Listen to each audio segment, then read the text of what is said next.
En pleno Parque Natural de la Tinensa de Benifassà, en la provincia de Castellón, se encuentra el Hotel Rural La Tinensa, un establecimiento con encanto, tanto por sus instalaciones como por la diversidad de actividades que puedes realizar en la zona. El hotel cuenta con 11 habitaciones totalmente equipadas, con baño completo y todas las comodidades que necesitas.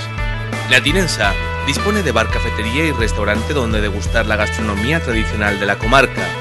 Desde el hotel puedes practicar numerosas actividades al aire libre, como recorrer la montaña en bicicleta, realizar rutas en quads, paseos a caballo o practicar senderismo.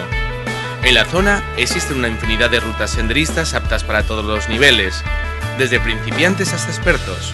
El Hotel La Tinensa se encuentra en un marco incomparable para disfrutar de la naturaleza.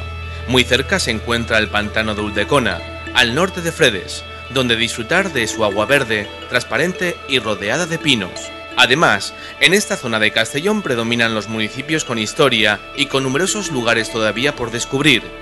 Desde La Tinensa puedes visitar pueblos como La Pobla de Benifassà, Fredes o Ballestar, pueblos con encanto que no puedes dejar de visitar.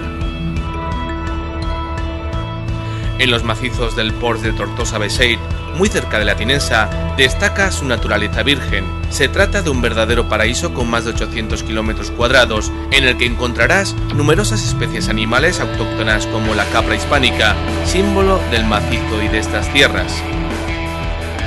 Hotel La Tinensa, alojamiento con encanto en un entorno incomparable.